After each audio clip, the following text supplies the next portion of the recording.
Here we Hey. go. Let me just move this a little bit more this way. So I Okay. gotta display everything. You're good.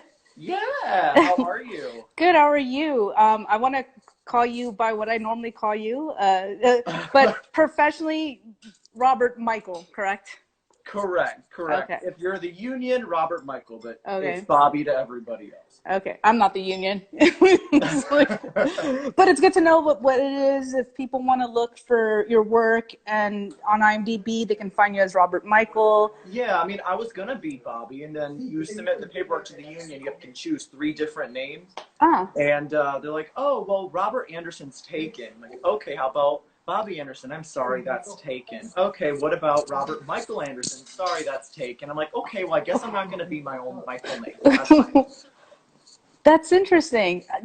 That's crazy. You're the only Robert Michael that I know, or I've never ran across anyone else with the same name in this industry, and Well, you're my that's one and why they have only. to be very, very, very picky. And so I Right. used my first and middle name, so Robert Michael. So technically, I guess it's still the same thing. I didn't want to be like Michael J. Carr or like some crazy outlandish name. At least not yet. Not Maybe yet. when I have my first kid, I'll name him something interesting. Okay, very cool. Well, it's good to see you, Bobby. You too. I hope you're healthy. I hope everybody else out there is healthy and happy and getting through this quarantine as well. Yeah, this is interesting historical times for sure. Something we're definitely not gonna forget ever.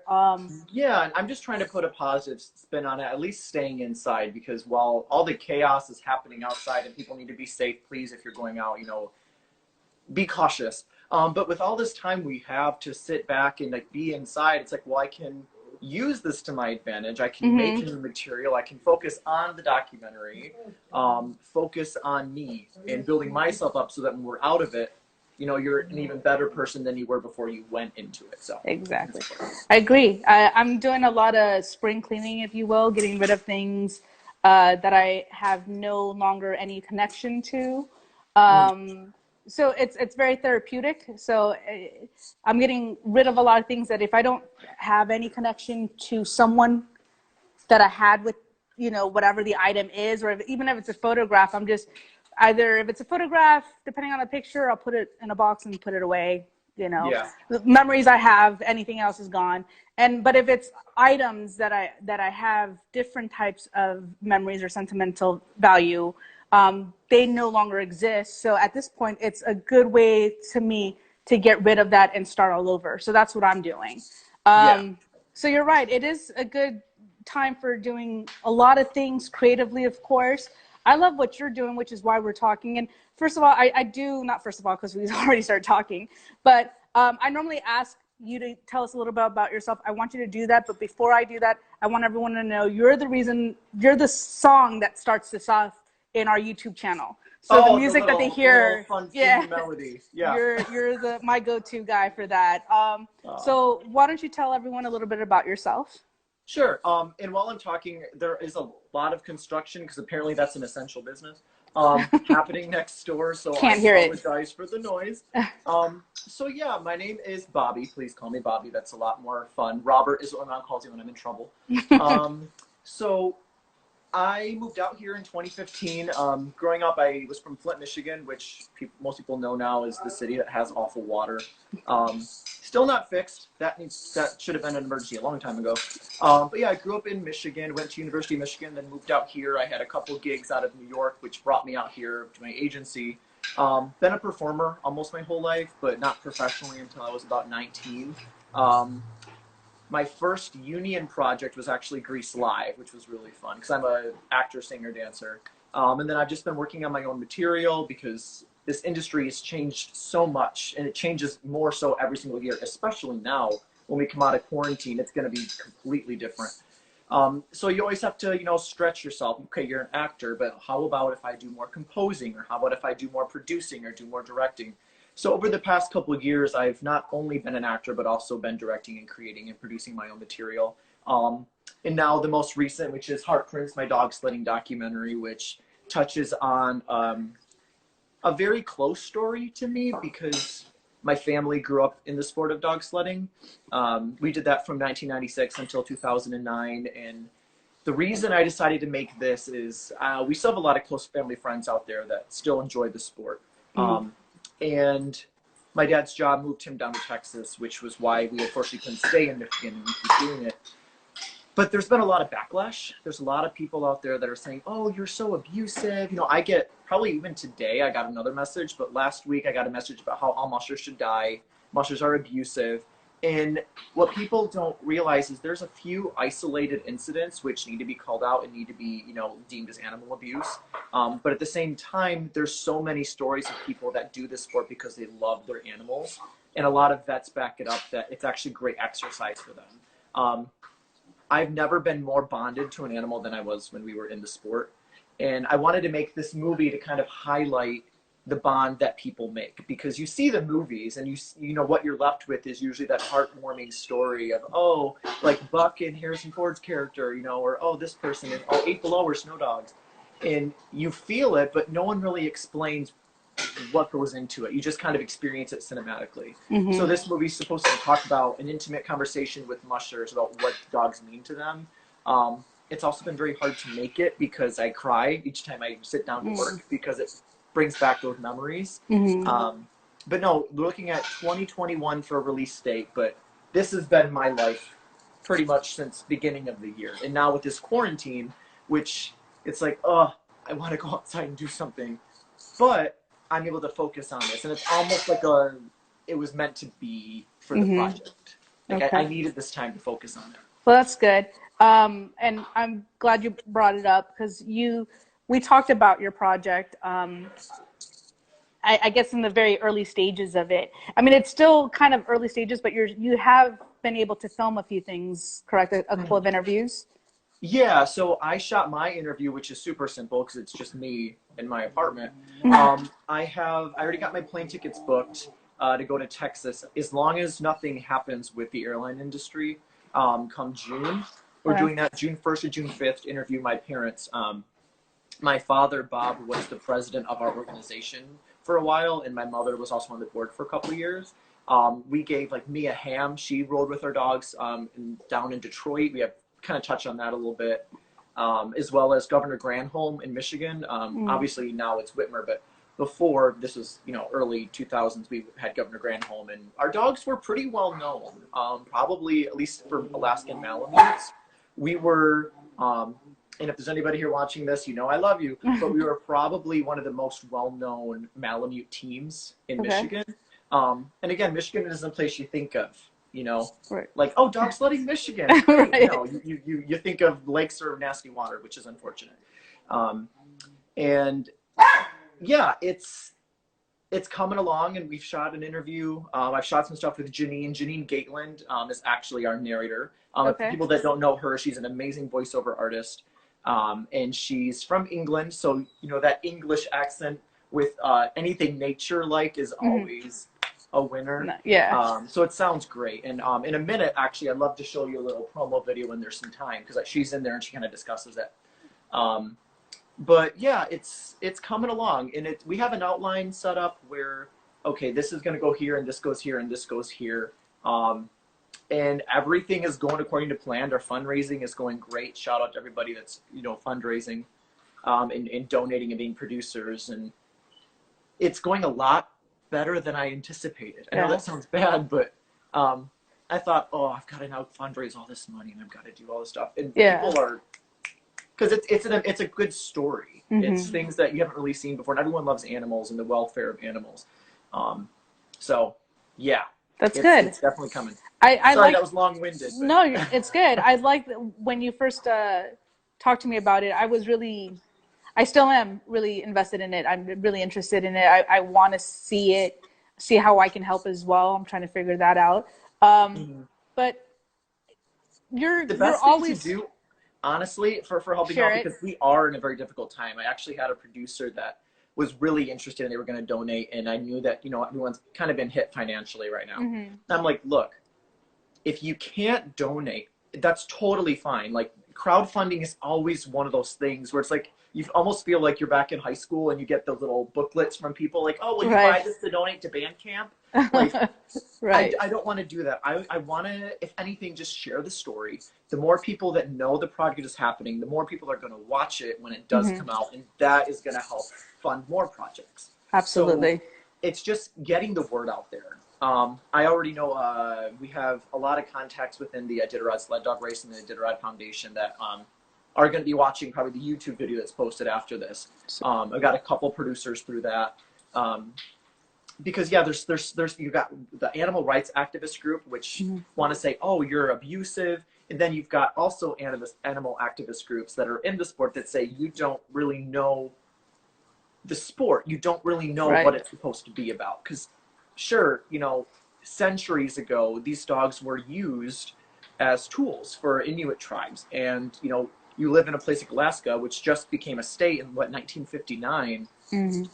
Before that, they didn't have a bunch of infrastructure. You couldn't get within 12, you know, inches of snow just driving. You didn't have cars. You didn't have those things. They had to use dog teams, and you had people that trusted their animals like they were their family. Every family member has something else to contribute, and over time, it's been over commercialized. So you have some people that need to be scolded and need to be have their dogs taken away from them because they're trying to just make money on it. Right. Then you have people like my family and the mushers that I know and the sport that I know. Whose mission statement is there's no abuse ever. We don't use whips. We don't use chain. We don't do any of that. The dogs actually love running, and that's the thing people don't get. Like, you're just making them run. Like, no, if you put a harness on this dog, and he doesn't want to run, he's not going to run. And if a dog doesn't want to run, we don't make them run. They can ride in the bag and enjoy being out with the owners. Right. Like, most dogs want to run. It's what this breed is meant to do. You know, they're like the Clydesdales. You don't have a Clydesdale horse and say, I'm just going to keep you in a barn all day. No, they have to exercise. Same thing. Right.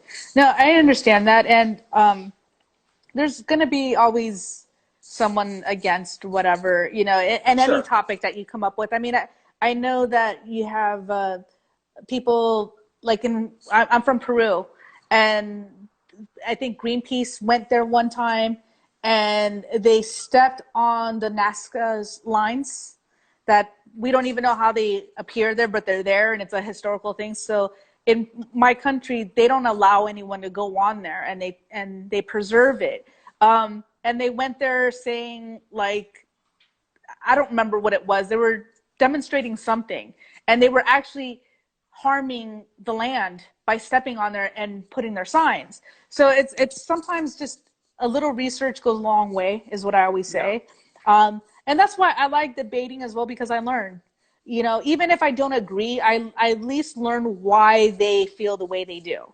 You know, sometimes we can't change minds, but at least we can accept and understand someone from that point of view, whether we agree with them or not. But at least I know now, I get it. You went through this, and that's why you feel this way. It doesn't necessarily mean it's right or wrong. It brings us more of an understanding. Sorry, I'm letting the dog out. Oh, that's all good. No, that's why, and part of this documentary is I'm planning on interviewing, as long as everything goes according to plan, because whenever I talked, and this has happened before too, my family founded a rescue organization in Michigan called the ARC, along with a couple other people. It's since been passed on to different ownership, so I'm not even sure who runs it now. But it stands for the Alaskan Rescue Coalition, and our purpose was to rescue Alaskan breeds that are in harmful situations and give them a new purpose. One prime example, this is before we founded it, but in my sister's team, she ran Alaskan Huskies, and there was one dog that was about to be put down by an owner.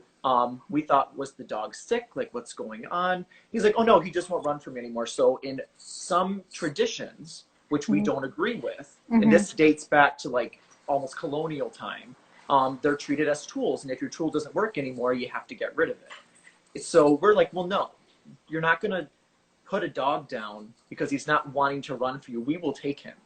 Like, we will give this dog a new home. This dog deserves to live. Like, that's the wrong way to do this. The dog became my sister's lead dog and was the best runner she ever had. Oh, wow. And when they started noticing, because, you know, we in the sport, you know, you have little races. He's like, oh, I want my dog back. And she's like, no. There's a reason why he didn't run for you. Right. Because you're not a good person.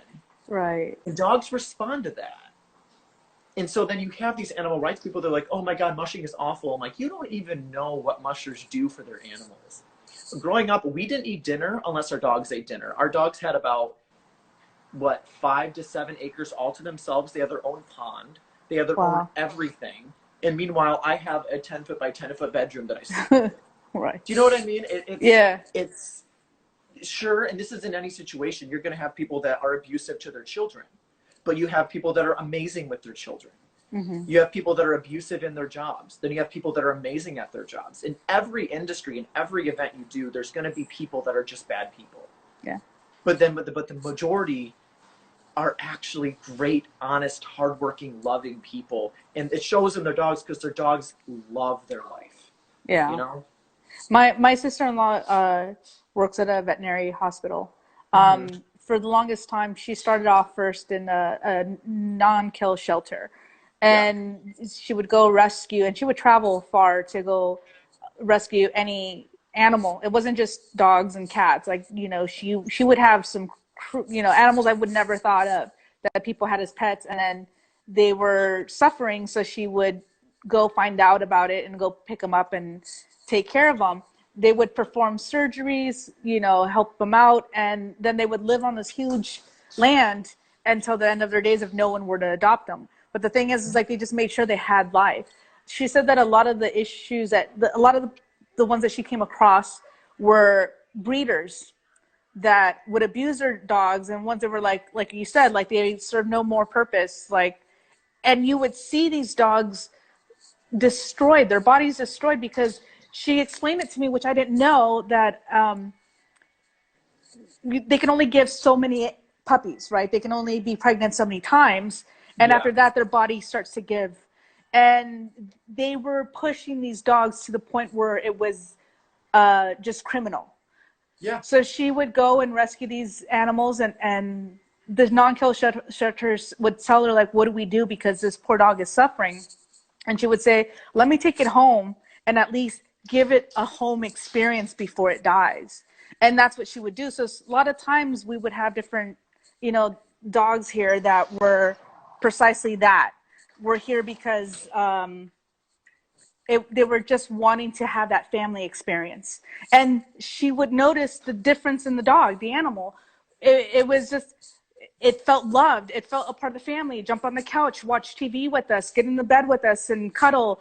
And it was something that they didn't know they could do. And sometimes it takes them a while to get used to it and realize, like, oh, I could do that. I'm not going to get in trouble. Like, and that's actually what this is about. And it was very heartbreaking to deal with that, meaning to get attached with these pets and then know that they're only here a limited time, because the doctors, the vets would tell her they're not going to last long because of the torture that they were put into, and their bodies are about to give. So if you want to give them that, and at least that way they can, you know, die peacefully and happy and have at least that memory and experience before they go, you can certainly do that. And that's what we did. It was heartbreaking for us, but at the same time, it was rewarding that we were able to give those animals that, give these pets that, because they didn't have that normal experience. And that's what she told me. She's like, they're so loving because this is all they wanted and they weren't given that. She's someone I would want you to connect with, because she's so, you know, Oh, she knows sure. about all this stuff. I'm open to connect with anybody. I mean, I'm trying to attack this from many different angles because obviously the people I know in my own personal stories are great, but this is a documentary. And I'm also trying to highlight other people's stories, other people's events. Like interviewing this one person from Michigan with animal rights that's very, very against this. Okay. For cases coming out of Ontario, Canada. I'm like, we're not Canada. We're not Right. this group that you're thinking we are. Because I want to give everybody's opinion. And with that, I think it's important. You have documentaries and you have stories that people kind of go on the offensive, like, you're wrong, I'm right, I'm going to prove why. I just want to have a conversation. You know, all these people that reached out to me, they're like, Musher, Sky, you know, curse word, rotten hell. And I'm like, this is the most amazing one I had. I'm like, well, I would love to have a conversation about that. Like, well, what kind of conversation do you think we could have? I'm like, well, do you realize what your Spitz breed needs? And like, I don't have a Spitz breed. I have an Alaskan Malamute. And I'm like, so you know a lot about the breed? Like, yeah. Like, do you realize that a Malamute is a Spitz breed? They come out of a Spitz lineage line that came out of Siberia with the Malamute tribes that migrated here thousands of years ago. They're like, didn't know. I'm like, you don't even know your breed. And they'll say, oh, well, if you don't want to be abusive, you should just show your dogs instead. Like, don't make them work. I'm like, well, show dogs aren't always the best either because they're bred for, they're purebred. Like, anyway, Yeah. I could go on for this for days. Like, No, but this is good though. Stuff, I think there's a place for it, and I'm obviously a huge animal advocate. I have in my entire life. My family has been. But don't attack a sport that the animals enjoy doing. Attack the people that are making them do things they don't want to do, like using whips and using harmful equipment.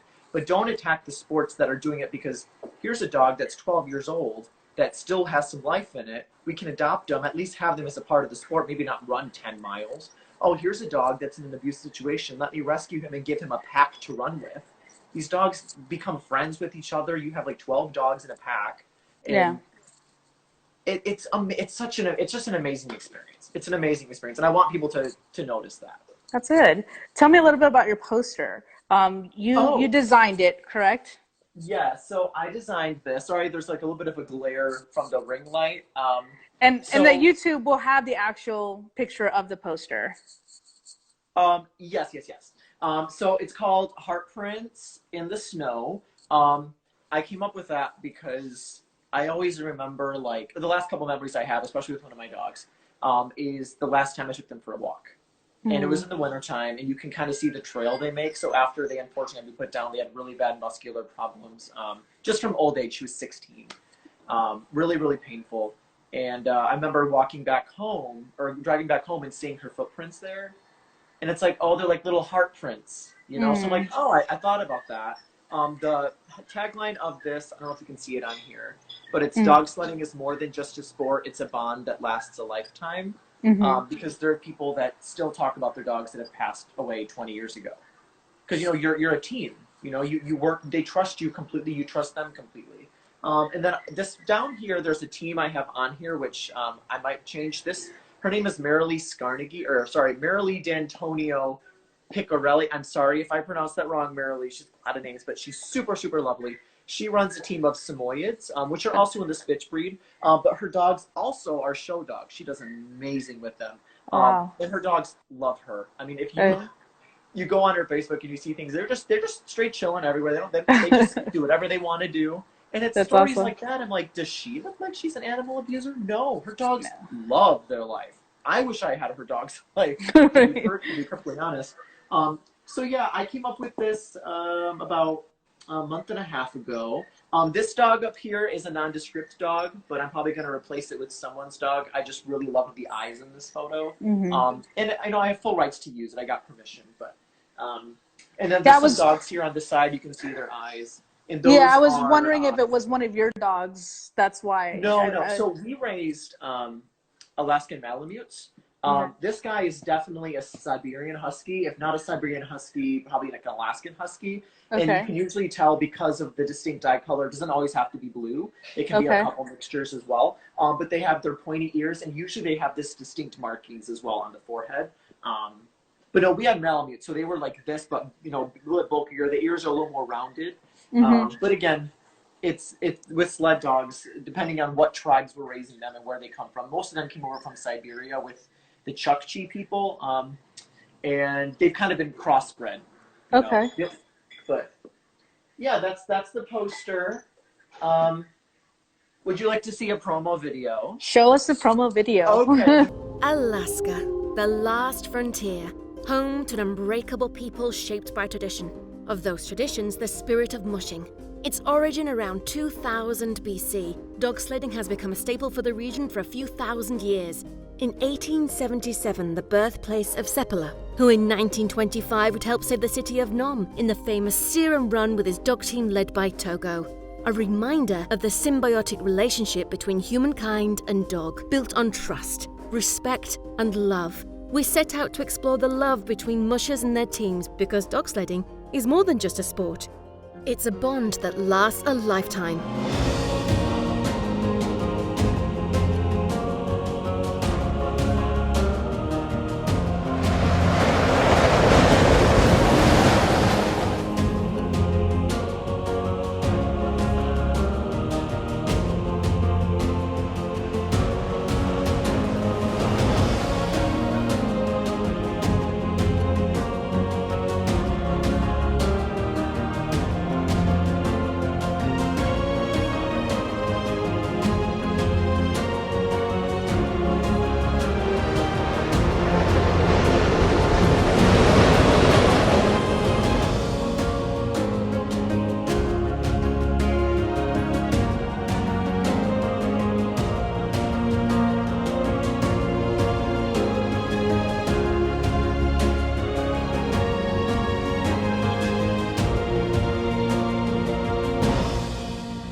That So looks really yeah, good. thank you. There's going to be a lot of updates. I have a lot of it shot as well, like some things that go beyond that. Okay. Hang on here. And But just so everyone knows, you are doing the fundraiser. You do have a crowdfunding campaign right now, correct?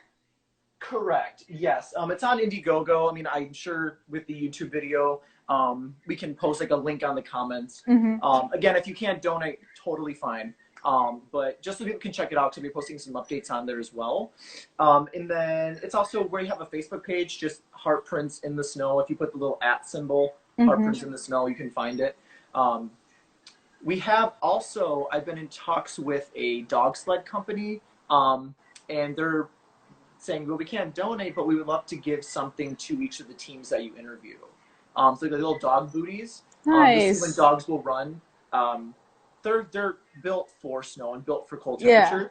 But it's helpful to have little booties on them because they could get cut on a rock or something. So Yeah. they're open to donating some stuff for the dogs. That's amazing. Harnesses and yeah. So there's so many different ways to get involved in this. The biggest thing, and this is the reason why I made it. I mean, it would be nice to make money on the project, but I want people to change the perception of what the sport is, because yes, we aren't in 1925 Nome where you're running serum for, the outbreak that was happening, and you have Balto in Togo where it's needed. But now we've come so far with animal rights, which is awesome, but it's kind of made a little people overthink things. And I want to try to divert the attention back to what the sport is now. Even people that run the Iditarod, if they drop out, it's because my dogs can't really handle it. And they're not going to push their dogs if the dogs aren't going to be able to do it. Like, people just look at people, if you put a harness on a dog, oh, he's abusive. Right. Let's change the perception. Let's get back to the love. Let's get back to the story and what it really means for people. Because it lasts with you. Like, I think about my dogs all the time and I bawl my eyes out, and I'm not ashamed to say that. Because they were the most amazing part of my life. Their family. Still to this day. Despite the acting and all the amazing stuff happening in my life, that was the best thing I could have ever done. And it makes you really emotional. This is why I want to see it, and this is why I want to support it. I'm like, I understand. I don't even know. We have a dog room in my parents' house, and you walk in. It's also my bedroom when I'm there, so of course I get to sit and look at all the dogs and bawl my eyes out. But we have like picture books of each of the dogs, and what my dad did is his last leader was Nahani, and Nahani was a daughter of his other dogs, Yukon. All of our dogs were named after Alaskan rivers for the most part. If you ran out of rivers, you found some lakes. And he's like, well, I didn't want to just, he knew he was moving to Texas. He's like, so if I bury her, I can't be really around her. He's like, which he still buried her. We buried all of our dogs. They all had their own, like, we were very serious about that. But he's like, I want something that I can always have with me. So what he did, which I actually thought was kind of brilliant, some people think it's creepy, I think it's amazing, is he had a last brush out, like brushing her out, and he was left with all his fur, and he had like one of those like old Yankee candle jars, and he put her picture on the front of it and put some of the hair in there. And so it's sitting on the shelf, so whenever he's feeling really emotional, because my dad is a really strong, burly guy, very man's man, but these dogs meant everything to him too. And he'll just go in, you can open it up, and he's like, I still see her. Like, she's still here. And he's not like sitting there like putting it on the bed and feeling, and he's not like right. It's comforting to know that his dog is still there. I'm like, I think it's kind of beautiful. It is. And so you'll see some of that in the movie as well. That's amazing. But I know I'm probably going to catch both my dad and my sister crying in this, which is going to make me cry. Everyone's going to start crying. But that's good. That's good. At the end of the day, if this makes no money at all, I don't care. Yeah. This is a story that I think needs to be told because it's extremely personal to me. That's amazing. And this is why I wanted to chat with you. Aside from the fact that we go back and we're friends. About some other stuff too. I mean, I know I want to say we'll talk about Heartprints. Other projects too. We have other stuff. But my thing is like I want to help you promote this, and I do want to discuss a couple of things, and we're gonna circle back to this, of course, because I really want to push this project. I think it's important. I see how you are towards it. It's very personal, and like Yeah. you said, it's important. So I support that. And I want people to know that who you are as a person, you're just this amazing person. Aw, You thanks, are. You're girl. very supportive. You support me and everything I've done and what I do, and with my nonprofit with Female Filmmakers Fuse. You've always been just there. You're just this, and your projects. I want people to understand that a lot of your projects are to you help also empower and hire women. You're very Oh, of course. I mindset mean, on being that's why I'm diverse still waiting and for the first female president. right. But no, We all are. it's energy that I respond very well with, and that's not a joke of me being gay. But it's literally You're gay? it's No, I'm kidding. what? Huh? What? You couldn't tell? But no, it's and again, it doesn't even matter so much like, oh, like I have to only hire like a woman. It's like everybody, no matter your gender, you can be good at what you do. It doesn't matter if you're a man or a woman. And I think it's important to get that perspective because everybody brings something different to the table. That's why one of my producers I work with, Diana Mayako, shout out to her if you can watch this. I usually work with her frequently. Janine as my narrator. I could have, picked, oh, I need a strong like Harrison Ford type. I'm like, no, Janine is great. And they're like, well, don't you want to do someone like this or this? And they'll never list the man or list the woman. I'm like, there's so many great female narrators. Like, it doesn't like that's why I like supporting it because we're coming a long way, but at the same time, sometimes you have to really push it to get people to understand. So like, I want to work with as many women as possible. Now, my question is, and I know you'll be, honest, and I want you to be honest, even if it's blunt. Yeah. How has that affected you? Because I've heard a couple of guys, and I haven't heard it personally. I've read comments. I've got emails. I got one email from someone once from my film festival because his film was not accepted. It was because of time constraint, but also there was other ones that were just better. That's just what life is. There's always going to be something that's better. He sent me this email. It was a nasty email that it was because he was a male. It had nothing to do with the fact that he was a man. And we listed the reasons why. And he did not take it well. And I've seen comments where men get upset where some of them, not all of them, so let me be clear. Why are you only hiring this? And we're not. And I'm not. But I'll see it when other people are posting. Does it have to be female? And they don't even state that it has to be female. Men are already putting it there. Some men. And again, I want to be clear on that. And then I've heard actors complain that if they're white, they're not getting enough parts because diversity and because of the female empowerment.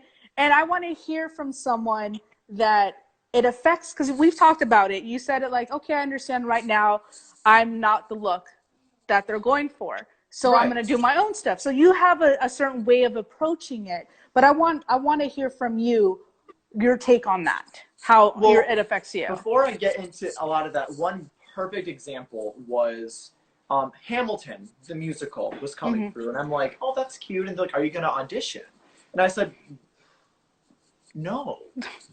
Like, all I can really be is the king, and I'm too young for that. And they're like, why? I'm like, well, here's like the audition notification, and it said no Caucasians allowed, like no Caucasian actors. And they're like, this is racist. I'm like, it's not racist. There's no Caucasians in the show. It doesn't mean they're not saying Caucasians not allowed.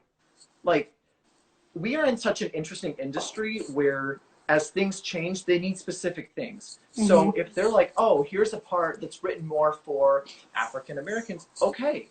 I still know, even if there's let me rephrase that. There's not less parts for Caucasian men. There's just more parts for everybody else. So then when you have this slew of projects, there's still roles for me. I get submission reports from the agents, and I'm submitted all the time. It's not that they're not for me. What people need to look at is, okay, well, are you not getting in the room because of your reel, because of your headshot, because of this, because of that? Because with a lot of casting offices, which a lot of actors don't understand, which I wish they did, because then you can really get on top of it. even if you've got an agent or a manager and you think, I'm good, I'm going to get in those rooms, casting offices, not all of them, but a lot of them will admit they have preferred agencies that they reach out to first. And then if they fill out their like audition roster, they're good, you know, because they're going to go with people that they trust. So if you're someone new, someone just starting out, and you're not getting in the room, it's not because, oh, there's nothing for me. There's nothing for white people. There's tons. It's just knowing how the industry is right now, knowing that if they have a choice, you don't have to just be white anymore. You can be Middle Eastern, you could be African American. I think it's beautiful. I mean, that's the way this world should be. It shouldn't matter. The only exception for me is when you're making like historically accurate material. Like I'm not gonna like what was it, that story that came out about one of the executives wanting to hire Julia Roberts to play Harriet Tubman? I'm like, okay, no, that needs to be played by a specific type. But a nondescript rom-com, let it go to the best person. So it hasn't really affected me because I don't really let it affect me. I look at it like, wow, good for that person, because it hasn't been as good for them for a while. You know, it has been kind of stacked against them, and now they're entering the playing field. And the crappiest thing, sorry, I was about to say something else there. You're the good. crappiest thing that we can do now is sit back and make it a complaint like, oh, now there's nothing for me. I'm like, there's plenty for you. Yeah. You just now have to learn how to access it, because sure, since they've evened out the playing field, you could have 20,000 white, let's say my demographic, which I like to say muscular, who knows, it's kind of going down now from quarantine, but like the mid-20s, Caucasian actor, which could go out all the time, is now sharing it with different demographics. So the pool has gotten a lot, you know, tighter. That's just going to happen. I mean, we're already an oversaturated industry as it is. So it's like, okay, if that's how it's going to be, then what do I have to do to get into that room? And since I got that mentality, things have been happening, because it's no longer like, I'm just going to sit back and wait for my agency. No, I'm going to make more connections. I got one of my biggest auditions through LinkedIn. Wow, okay. I reached out to a casting office on LinkedIn. They sent me a self-tape, and I got the final callback for it, and then I don't think the project happened. But like, it's like there are other ways to do this. You just have to think outside the box. So, it's true. And even coming back to females, like, if I'm going into a part, it's like, oh, here's this, and like they're two best friends. I went in for a commercial. And it was two guys going out to like this like party. It was for a Nickelback video. Okay. I know. Fun song. The song made absolutely no sense. Wait, is this recent? Because are they still around? I think so. This was last year. Okay. I didn't even know they were around last year. Sorry. Oh, no, nothing against Nickelback. And then I saw the casting office had posted like the people they chose, and they, instead of two guys, they chose two women, like two best friend girls. Okay. And I'm like, oh, good for them. And then you have somebody on my side who's like, well, that's crappy. Like, as if there's not enough, not for us anymore. I'm like, there's plenty for us. They just went a different direction. Like, I find I know it gets frustrating for a lot of people, because everybody in this industry wants it so bad. And so when you don't get it, sometimes instead of accepting, like, okay, have to move on. Some people find more comfort with like just kind of complaining about it. And if it makes them feel better, I mean, whatever. I just don't respond well with that. But it's like, okay, you just have to learn to move on, you know, because people aren't out here to get you. They're just honestly trying to make things more equal and make everybody have a shot. And that's something that we should all get behind, especially our industry that's been huge advocates for that. You know, always pushing for equality. So when it's finally here, why are we fighting amongst ourselves again? Why can't we just say, you know what, great job, you deserve it? You know, and when it comes to hiring a director, hiring a producer, where you're not a character on a screen, if a woman gets it, not a man, good for you. If a man gets it, not a woman, I mean, good for him. If a white person or a black person or a Middle Eastern person, good for them. At this point, we can start narrowing it down to who's actually qualified, and not just because you're a man, you can get this, and because you're this, you can get this. No. And I'm an extremely, maybe to a fault sometimes, but an extremely open-minded person. I don't care who you are. Like, if you're good at what you do and you're a good person, we're golden. I hope that long-winded answer I tend to talk. Not long-winded. I loved everything you said. I loved Okay. everything you said. It was on point because that's what I wanted to hear. Not that that's what I knew you would say that because we've talked about this, Yeah. and it kind of, you know, throws me off every time I see those kinds of comments. And thankfully, it's not anyone I know personally, but the fact that they just exist. And I'm glad that you have that perspective. And the fact that you said it is we're representing now everyone. Yeah. That's all it is. You know, more people have the opportunity. If you're mad and you think that's the reason why, which is for a very long time. So now everyone has the opportunity. It's, you know, like you said, I think it's basing it off of talent. We're basing off of if they qualify for it, and that's what it should be. I don't Correct. think there's anything wrong with that. Well, and I've always found like I tend to not just call people out for things. I just internalize things, hear their complaints, and then learn, because what they don't realize they're doing is if they're it's gonna be either. You know? So I'm like, sorry, I think you kind of cut in and out. Did you hear what I just said? No. Can you repeat that? Can Yeah, you hear can you me? hear me now? Is that okay? I couldn't see you for a second. Okay. I can hear you. Yeah. Oh, okay. You kind of cut out for a second. I'm like, uh-oh, this isn't good. But no, I just found it's a big insecurity thing because I'll sit back and I'll be with somebody and they'll talk, oh my God, like if we're just watching TV or if I'm at a friend's house and we're talking about something and they'll make those comments. What they don't realize they're doing is you're now isolating yourself from me because now I don't want to work with you. Like, it's just, if you're secure enough in yourself, you should be able, as far as like as a performer, and you see those kind of things happen, like, oh, I didn't get into a film festival because I'm a man. It's like, no, there might be other reasons why you didn't get in. And plus, just be smart, because I'm not sure of your guys' selection process with things, but if I know I'm submitting to a festival, I'm going to make sure that whatever I'm submitting is geared in a good direction for that festival. Not like I wouldn't go to Female Filmmaker Fuse and donate an all-male ensemble and all-male created content about, you know, a man degrading a woman. Right. And think, why didn't they let me in? No. Right. That's not the. I'm not going to know your to audience. a film festival about a pro something that has nothing to do with it. Like, right. Yeah, people need to know their audience. That's exactly what it is. Exactly. Know your audience. Now let me Exactly. We're gonna circle back to your project. Now you and I, we could talk about that. That'll be another time.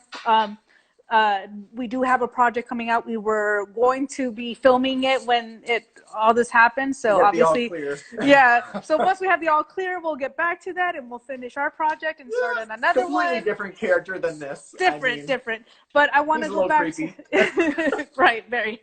And we're gonna have fun doing that. But I want to go back to this. Tell us where people can find, promote what you want to promote. Tell us, give us suggestions and advice of how we can manage during this quarantining time until the end of this month. So we can wrap it up. Yeah. Tell me what you want to promote. So with Heartprints, we're still in development process. Right now, it's mainly fundraising. So if you go onto Facebook, we have our own Facebook page. It's just, if you just search Heartprints in the Snow, it'll pop up with a picture of this dog. It's also a good way to know because no one else is really going to have that dog. Right. And I try to post things every week, as especially as more producers come through. I get shout outs. And I also posted this promo video that I showed on screen. That's going to be on the page as well in case you couldn't get a good view, because sometimes looking through your camera on another camera onto the screen, you don't get the full quality. Right. But I'll be posting stuff on there. We have a hashtag, just hashtag Heartprints. I also have a hashtag Heartprints in the Snow. So as things get closer to June, there'll be a lot more material. But we have our Indiegogo page. It's a very, very, very long link. All the Indiegogos are. So I'm not going to sit here and say HTTP : / If you go onto our Facebook page, they have all the information on there. I'm going to be doing a follow-up little post after this. And I'll post all the links on that as well. We don't have a full Instagram page yet. I'm waiting until we start filming more so I can be posting photos. But if you follow at GPAC Entertainment, which is GEEPAK Entertainment, we're slowly getting some stuff built up on there. Side note, Alexa, do you have any idea why it's called GPAC? You probably don't. I don't. So it's a dog sledding term. And it's also a dog kennel when we're younger. Right. So it's the right pack to be with. Okay. So just a little trivia. But if you go on there, we're going to. I didn't know that. That's awesome. Or even my own Instagram, which is @_RobertMichael_. I'll be posting updates there too. So you'll see things flooding through. I mean, I'm trying to get this everywhere I can, but primarily go to Facebook, search Heartprints in the Snow, and you'll find all the information you need. Awesome. And we'll have all that pop up here, and we'll share it on the comment section of the YouTube as well. And we'll help you promote it because I want to. I think it's a great project. What do you suggest? Anything that you can suggest for streaming, TV, movie while we're quarantined? Yes, and you probably have these suggestions. I just finished Tiger King. Okay, yeah. Carol Baskin killed her husband. Okay. I'm just going to say that. But no, it's outrageous. And it's something that when we're in a very crazy time, watching something that's even crazier takes your mind off of it. That's great. I'm also a big fan of RuPaul's Drag Race. Okay. Yeah. So that's every Friday. Obvious reasons. But there's some controversy with this season. I'm not going to say what. I don't want to have anybody legally coming after me, but there's some controversy in this season. And then another one. I mean, any American Horror Story is great. I'm always a fan of rewatching those. Just really anything that you can do to realize we're going to be okay. Yeah. You know, sometimes it takes watching stories that are larger than life and crazy to remind you, like, okay, we're good. Yeah. Maybe, I know a lot of people are watching Pandemic, which ironically just came out the same time as this. I haven't seen it. A lot of people. I haven't seen it. If you have if you feel comfortable enough saying, you know, I can watch this and not freak myself out, that's great. But maybe watch Pandemic after we get through this. Right. But yeah, Tiger King, ultimately, I think it was amazingly well done. Amazingly. Great series. Me and my roommates watch that like every night. And then American Horror Story, which is one of my favorite TV shows, and then RuPaul's Drag Race, because it's just amazing creativity. Like, the stuff they do on that show is outrageous. So, those three things. Awesome. All right, I'll check it out. Thank you so much for chatting with me today. We always chat anyhow, but thank you for joining me here. Like to do it again. See what the progress is, you know, get I could bring get Diana up to date too, so we have my producer's perspective as well. Oh yeah, for sure.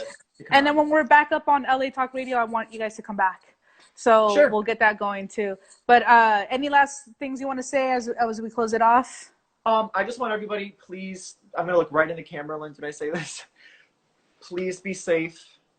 This is a very serious time. I know a lot of us just want to get out and just say, you know what, screw it, I'm gonna do what I want to do. Please don't. Because as long as we can do this, and as long as we just do what we're supposed to do and stay inside and be safe, we're going to be through this a lot quicker. We don't want this to continue on. We all have lives we want to get back to, and myself included. Right. But just please be safe, be healthy. If you feel bad, stay home. Don't go outside just for a walk or a run. Like, stay inside if you're not feeling good. And if you need anything, please reach out. I email you normally on Instagram, but please reach out. We all are in this together. Awesome. Thank you, Bobby. Absolutely. All right. You have a good rest of your day. Good to see you. You be safe too, Alexa. All right. Bye. Bye.